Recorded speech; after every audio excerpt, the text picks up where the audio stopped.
बहुजन संघटक या आवडत्या फेसबुक पेजवर आपल्याशी बोलायला मला नेहमी आवडत आलेलं आहे. आज म्हणजे उद्या सकाळी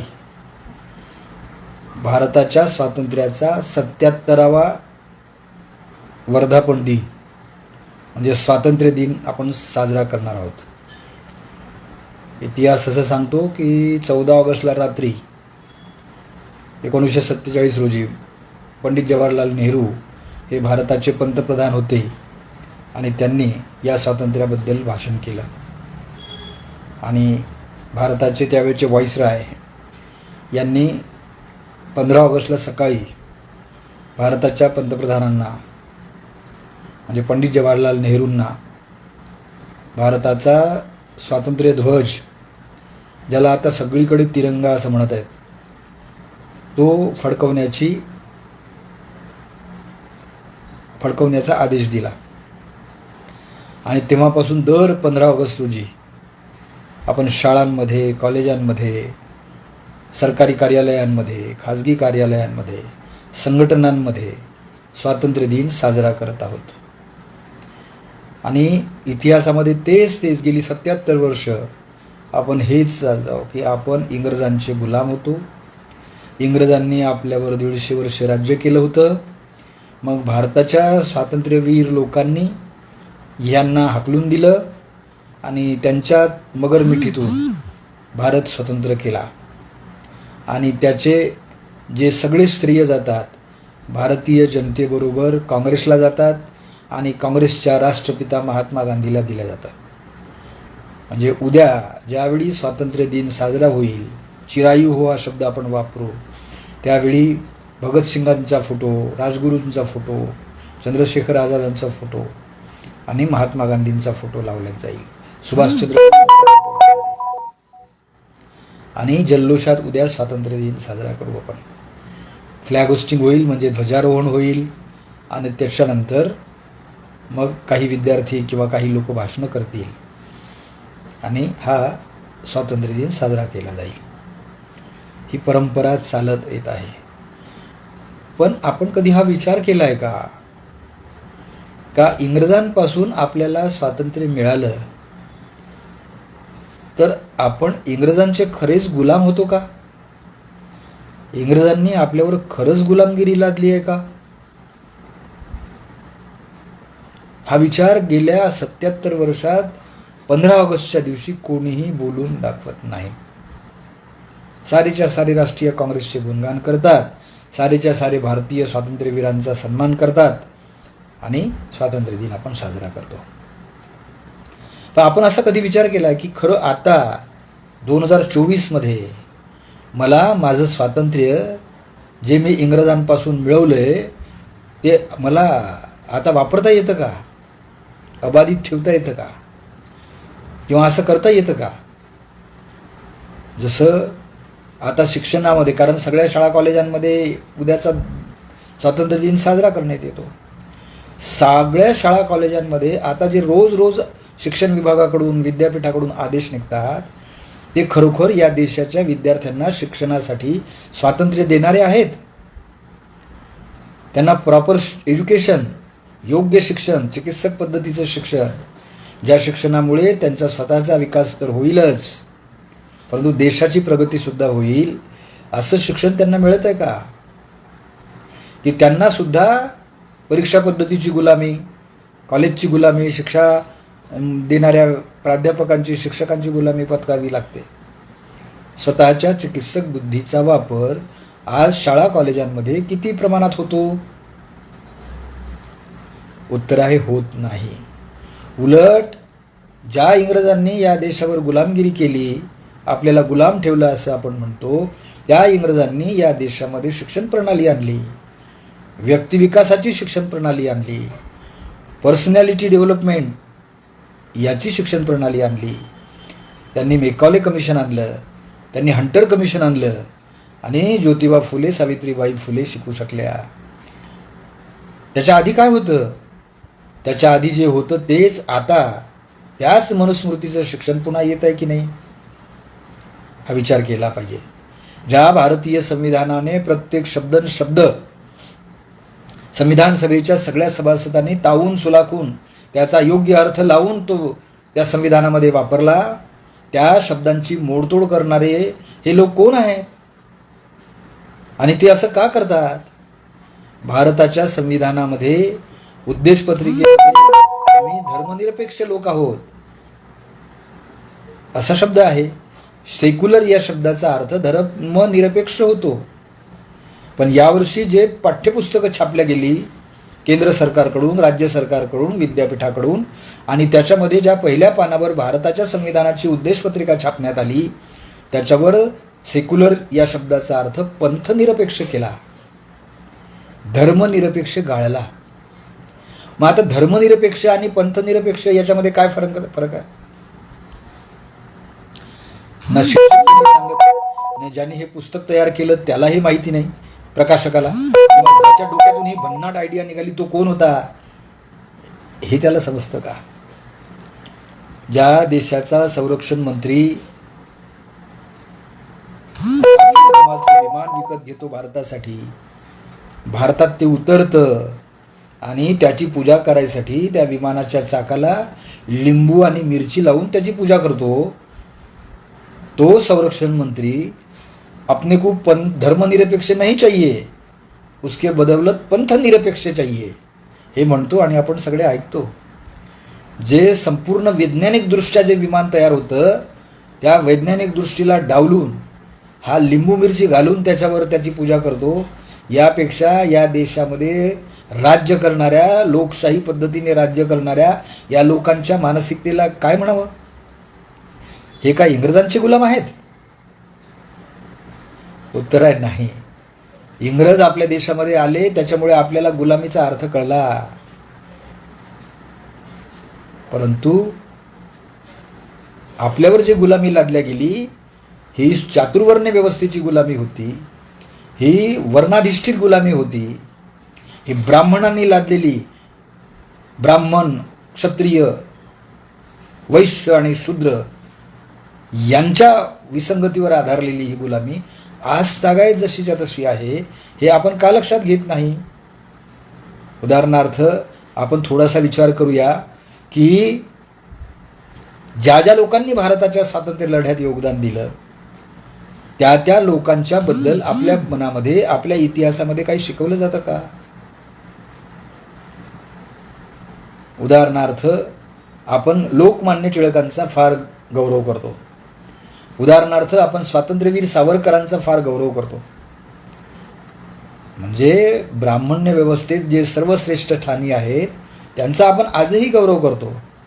उद्या त्यांच्या स्वातंत्र्य दिनाच्या सोहळ्यामध्ये त्यांचे फोटो लागतील. यांनी या देशाला, सर्व लोकांना स्वातंत्र्य मिळावं म्हणून काय बरं केलं?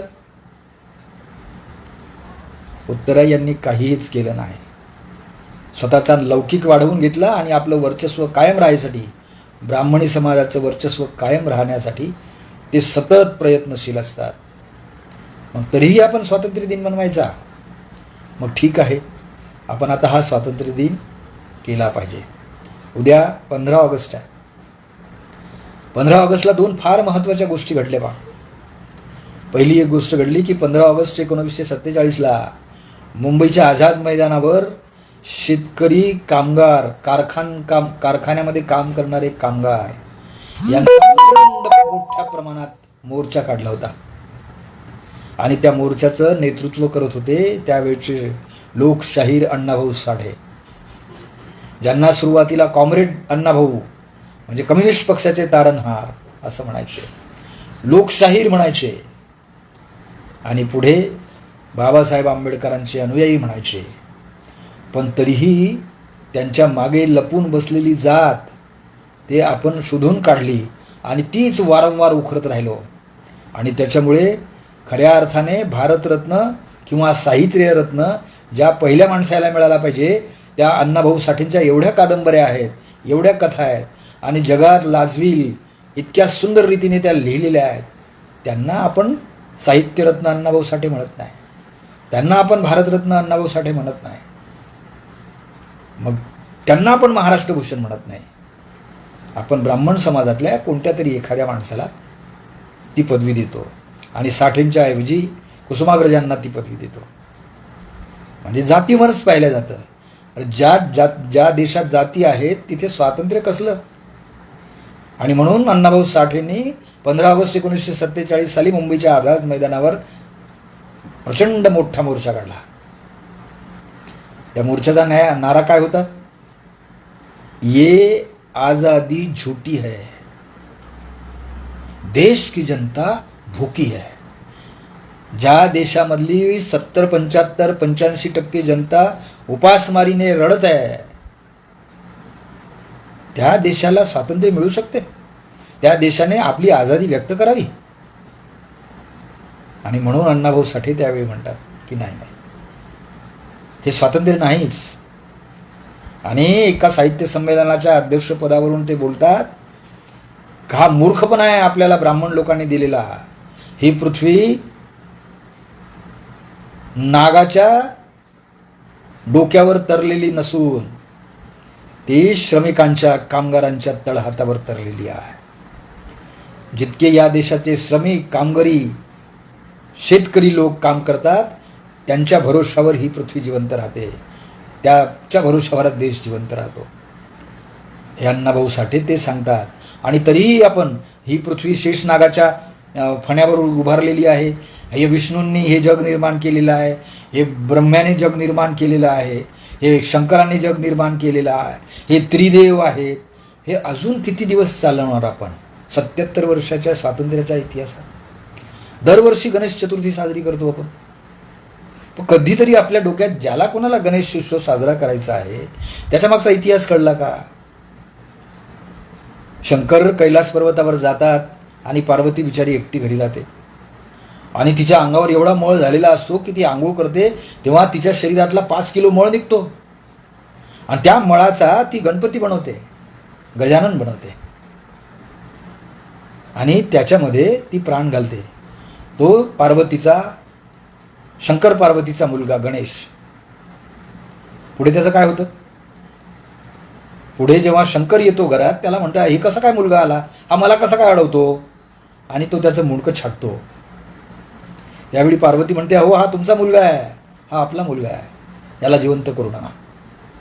आणि मग पुन्हा शंकर जातात, हत्तीचं मुंडकं काढतात आणि हत्तीचं मुंडकं त्या पोराला लावतात आणि त्याचा गणपती होतो.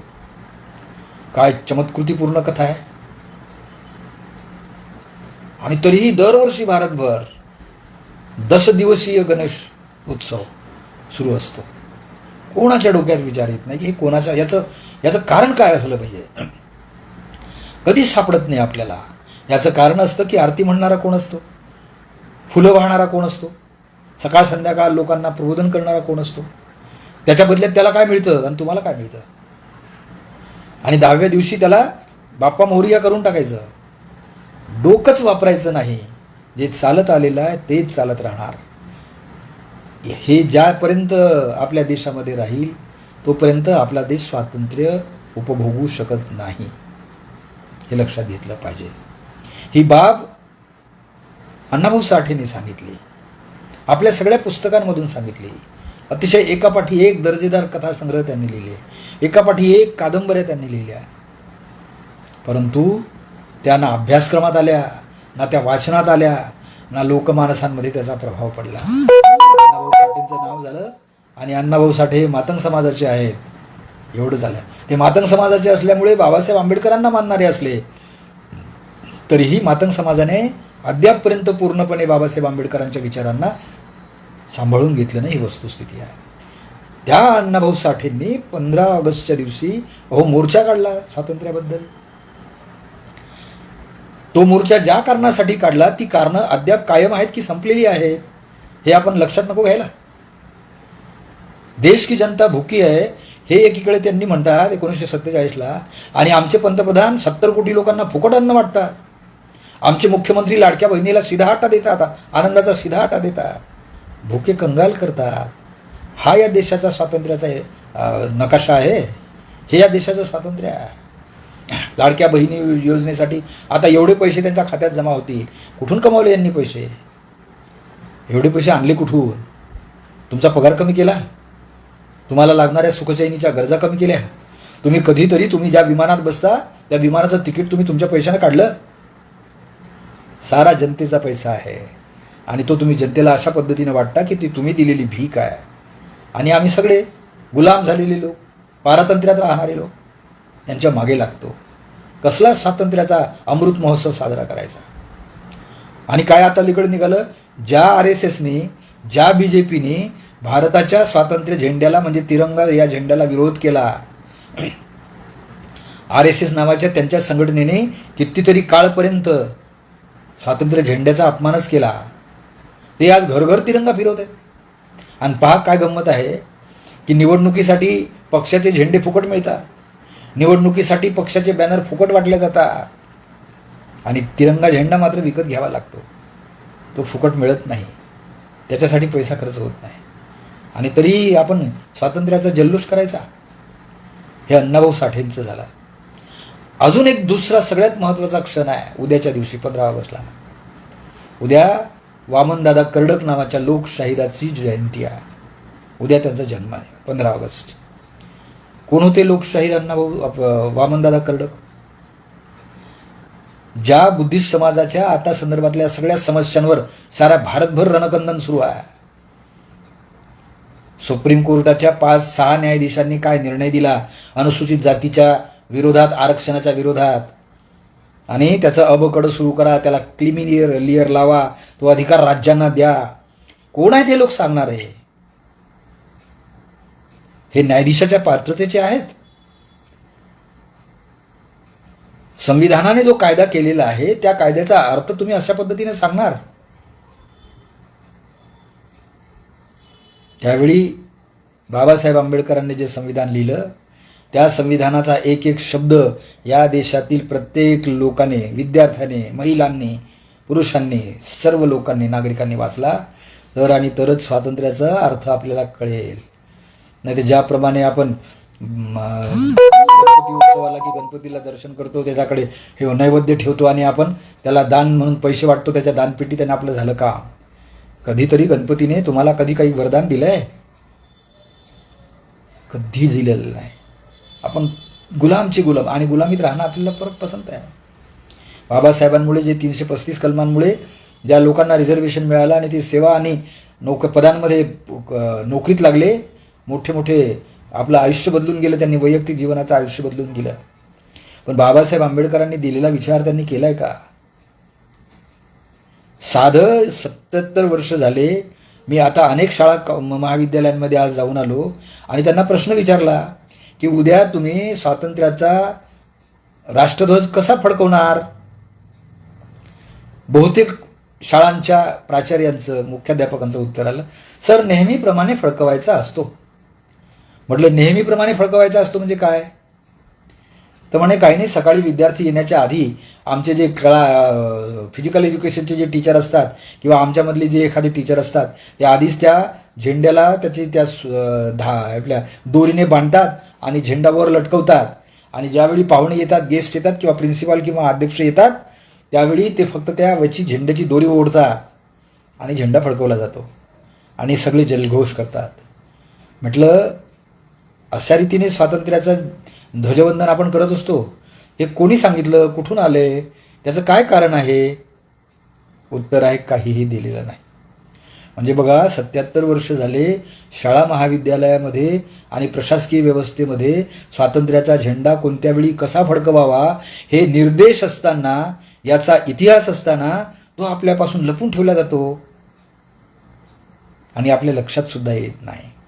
स्वातंत्र्य ज्या दिवशी आपल्याला मिळालं त्या दिवशी 15 ऑगस्ट 1947 हा दिवस होता.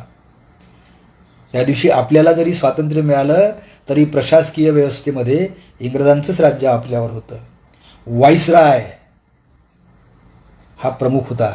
व्हाईसरायची जागा स्वातंत्र्यानंतर राष्ट्रपतीने घेतली. तेव्हा व्हाईसरायने पंतप्रधानांना म्हणजे पंडित नेहरूंना सांगितलं की तुम्ही झेंडा आता फडकवा. कसा फडकवायचा?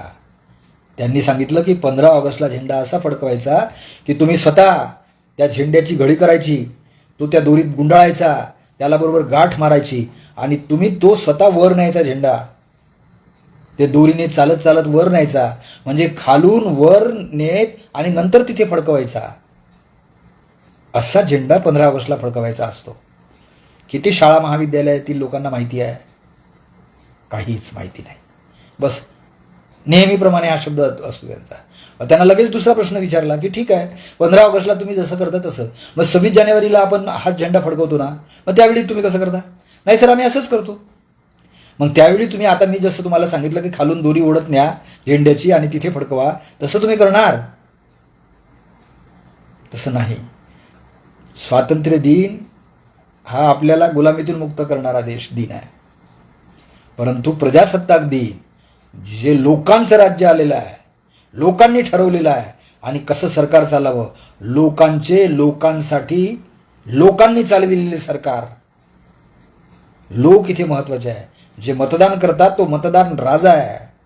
आणि म्हणून जे स्वातंत्र्य आपल्याला संविधानाने दिलं ते प्रजासत्ताक 26 जानेवारी 1950ला सुरू झालं. बाबासाहेब आंबेडकरांनी देशाला संविधान अर्पण केलं आणि तिची सुरुवात 26 जानेवारी 1950ला झाली.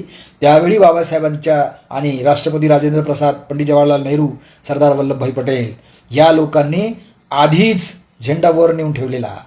हे बघा, संविधान पूर्ण तयार झालं, ते वापरायचंच होतं. आता उद्यापासून, आजपासून आपण वापरायला सुरुवात करू. म्हणून आधीच 26 जानेवारीला झेंडा वर नेऊन ठेवायचा आणि केवळ त्याची गाठ ओढायची आणि झेंडा फडकवायचा. 15 ऑगस्टचं ध्वजारोहण आणि 26 जानेवारीचं ध्वजारोहण याच्यामध्ये मूलभूत फरक आहे. गेली 77 वर्ष शाळा कॉलेजांमध्ये हा फरक आलाच नाही लक्षात. इव्हन प्रशासकीय कार्यालयांमध्ये सुद्धा हा फरक लक्षात आला नाही. आणि आपण स्वातंत्र्याचे गोडवे गाणार? कसे गोडवे गाणार? ज्याची आज भारतामध्ये सगळ्यात जास्त भीती आहे ते 2च प्रकारचे लोक आहेत. हे आपल्याला कधी लक्षात येणार? सुरुवातीला हजारो वर्षापासून ज्यांचं आपल्यावर राज्य होतं ते ब्राह्मण समाजाचे लोक स्वतःला खूप विद्वान समजतात. ते विद्वान आहेतच, ते हुशार आहेतच, पण त्यांची विद्वत्ता ही सत्याच्या कसोटीवर नाही. त्यांची विद्वत्ता ही असत्याच्या कसोटीवर आहे. ते जितकं जास्त खोटं बोलतील, जितकं जास्त असत्य बोलतील, ते वारंवार असत्य बोलतील, तोपर्यंत ते त्यांची सत्ता टिकवतील. म्हणून त्यांचे सगळे धर्म, त्यांची सगळी धर्मकांड, त्यांचे सगळे देवदेवता, त्यांचे सगळे यज्ञ, उपास, तापास, सगळेच्या सगळे हे असत्यावर आधारित आहे. याच्यातली कोणतीही एकही गोष्ट सत्य नाही. आणि जी असत्यावर चालते त्यामुळे असत्य पेरणारा मजेत असतो, पण ज्याला ते लागतं ना ते दुःखात असतात. हा चातुर्वर्णीय समाज सतत दुःखात राहत आलेला आहे, सतत अडचणीत आलेला आहे. तो स्वतंत्र झालाच नाही. ज्या मनुस्मृतीने 50% स्त्रियांना कधीही स्वतंत्रता दिली नाही त्या गुलामच्या गुलामच राहिल्या.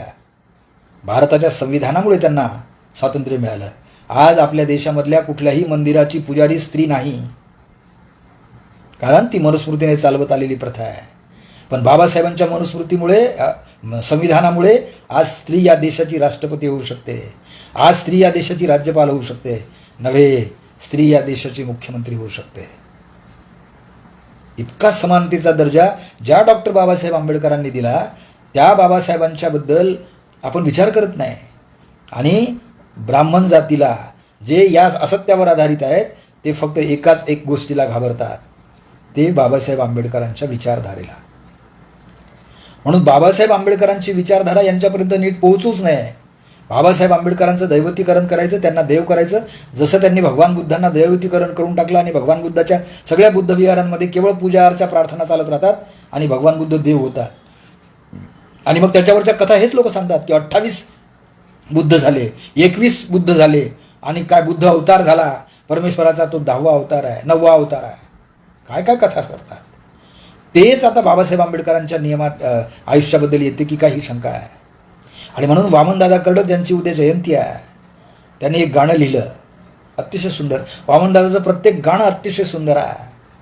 वामनदादा म्हणतात, भीमा तुझ्या मताचे जर 5 लोक असते, तलवारीचे तयांच्या न्यारेच टोक असते. 5 लोक बाबासाहेब आंबेडकरांच्या मताचे एकत्र येत नाहीत. ही वस्तुस्थिती आहे. आणि म्हणून वामनदादा एका गोष्टीत, एका पुन्हा कवनात म्हणतो की सांगू किती मी दादा, अरे एकतेने येथे नांदा. तुमच्या 40 45 बाबासाहेब आंबेडकरांच्या नावाच्या पार्ट्या होतात, वेगवेगळे करता. तुम्ही कधी सत्तेवर येणार?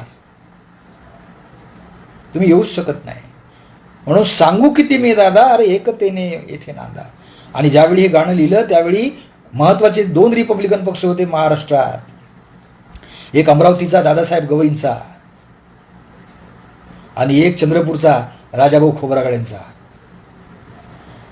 आणि त्यावेळी वामन कर्डक लिहितात की अमरावतीने चांदा, अरे एकतेने येथे नांदा. निवडणुका आल्या की हे एकत्र येण्याचा आव आणतात. आता नागपुरात बैठक झाली, निवडणुका संपल्या की पुन्हा जैसे थे. आणि या निवडणुकीत शेवटी जे व्हायचं तेच होतं. मग काँग्रेस निवडून येऊ की RSS निवडून येऊ का BJP निवडून येऊ, ज्यांना गुलामी सतत हवी असते ते लोक निवडून येतात, आणि ज्यांना सतत गुलामीत राहायचं असते ते लोक गुलामीत राहतात. 77 वर्षाच्या भारताच्या स्वातंत्र्याच्या इतिहासामध्ये मला एक जात सांगा, ब्राह्मण वगळता, जे स्वतंत्र राहू शकते, स्वतंत्र रीतीने स्वतःच्या जातीचा विचार करू शकते. 5000 जातीच्या वर जाती असलेल्या या देशामध्ये एक तरी जात ब्राह्मण वगळता एकजूट दाखवता येते तुम्हाला? हा, ही जात एकजूट आहे, तुम्हाला दिसत नाही. आणि अडचण अशी आहे की आपण धर्माचं थोतांड एवढं घेतलेलं आहे की हिंदू धर्म आणि हिंदू धर्माचं हे सगळं कथन कोणी पुरवलं? ब्राह्मणांनी पुरवलं. ब्राह्मणांनी बाकीच्या सगळ्या वर्णाच्या लोकांना, म्हणजे क्षत्रिय, वैश्य आणि शूद्र लोकांना तुम्ही हिंदू आहात असं म्हटलं, पण ते स्वतः हिंदू नाहीत. ते स्वतःला सनातन समजतात, ते स्वतःला सर्वोच्च समजतात. आणि म्हणून हिंदुत्वाच्या नावाखाली झगडा करून टाकायचा, जाती जातीमध्ये भांडणं लावून टाकायचे, धर्माधर्मामध्ये भांडणं लावून टाकायचे. कारण त्यांना तुम्हाला गुलामीत ठेवणं आवडतं. तुम्ही जर गुलामीत राहिलात तर ते चांगलं काम करू शकते. एखाद्या ब्राह्मणाच्या मुलीवर जेव्हा अत्याचार होतो तेव्हा सारी निर्भयासाठी सारा देश पेटून उठतो, कारण तो त्यांच्याच मुलीचा आत्मघात झालेला असतो, त्याची हत्या झालेली असते. आणि एखाद्या सामान्य मुलीवर जेव्हा अत्याचार होतो आणि ते ब्राह्मण लोक करतात, एक सोडून 3 ब्राह्मण पुजारी करतात, त्यावेळी भारतातून कुठेही काहीही पडसाद उमटत नाहीत. मणिपूर सारख्या शहरामध्ये आदिवासी महिलांची इतकी नग्न धिंड काढली जाते, कुठेही त्याचे पडसाद उमटत नाही. आणि हिंदुत्वाच्या नावाचा गोडवा गायला जातो. आणि आपण स्वातंत्र्य दिन साजरा करणार. परंपरेने चालत आलेली गोष्ट चूक आहे की बरोबर आहे हे तपासून पहा, हे भगवान बुद्धाने सांगितलेलं आहे. भगवान बुद्ध कालाम सुत्ता तसं कालामांना सांगतो की हे कालामांनो, एखादी गोष्ट एखाद्या धर्मग्रंथात किंवा पुस्तकात लिहिलेली आहे म्हणून ती खरी मानायची नाही. एखादी गोष्ट तुम्हाला तुमच्या शिक्षकांनी सांगितली, गुरुजींनी सांगितली म्हणून ती खरी आहे, ती खरी अशी मानायची नाही. एखादी गोष्ट तुमच्या आईवडिलांनी वंशपरंपरेने तुमच्याकडे चालत आणलेली आहे म्हणून ती खरी आहे अशी खरी मानायची नाही. कोणी एक सांगतो म्हणून ती गोष्ट खरी आहे अशी मानायची नाही. एखादी गोष्ट तुम्ही ऐकलेली आहे म्हणजे ती खरी आहे अशी नाही. एखादी गोष्ट तुम्ही पाहिलेली आहे म्हणजे ती खरी आहे असं नाही. त्यावेळी कालाम लोक चिडून म्हणतात की तथागत, मग आम्ही ओळखायचं तरी कसं? हे कसं ओळखायचं? त्यावेळी तथागत म्हणतात, ही कसोटी तुम्ही स्वतःची लावा आणि हा निर्णय घ्या की ही जी गोष्ट मी करत आहे किंवा ही जी गोष्ट मी वाचत आहे किंवा ही गोष्ट माझ्यासमोर जेव्हा आहे तेव्हा काय ही माझ्या हिताची आहे? याच्यामुळे मला फायदा होणार आहे की याच्यामुळे मला त्रास होणार आहे? याचं उत्तर शोधा. त्याच्यानंतर दुसरा प्रश्न येतो की ही जी गोष्ट मी करणार आहे काय ही दुसऱ्याला तापदायक आहे, दुसऱ्याला दुःखदायक आहे? जर ती दुसऱ्याला दुःखदायक असेल तर ती गोष्ट सत्य नाही, ही अडचणीची आहे. आणि शेवटी विचारायचं की काय मी ही जी गोष्ट करत आहे हे सर्व वेळी कल्याणकारी, सगळ्यांसाठी कल्याणकारी राहणार आहे की कोणाला त्याचा त्रास होईल? या 3 प्रश्नांची उत्तरं तुम्ही प्रत्येक गोष्टीत शोधायची आणि त्याच्यानंतर ते कृत्य करायचं, त्याच्यानंतर ती गोष्ट करायची. हे 2500 वर्षापूर्वी भगवान बुद्धांनी कालाम लोकांना सांगितलेलं वचन किती बौद्ध समाजाच्या लोकांनी पाहिलं? नाही तर आपल्या देशात महाराष्ट्रामध्ये विक्तुजी बाबा, अवधूत बाबा, गुणवंत बाबा झाले नसते ना. सगळ्या बुद्धविहारांमध्ये फक्त धूप, दीप, नारळ, आरत्या हे झालं नसतं. आपल्याला गुलामीत राहायची सवय झालेली आहे. आणि ती सवय दूर व्हावी म्हणून डॉक्टर बाबासाहेब आंबेडकरांनी आपल्या जीवाचं रान केलं. मित्र हो, प्रत्येक गोष्ट तुम्हाला समजून सांगितली. आपण बाबासाहेबांना मानलं. कोणातरी एका चांगल्या कवीने म्हटलंय की आपण बाबासाहेबांना डोक्यावर घेतलेला आहे.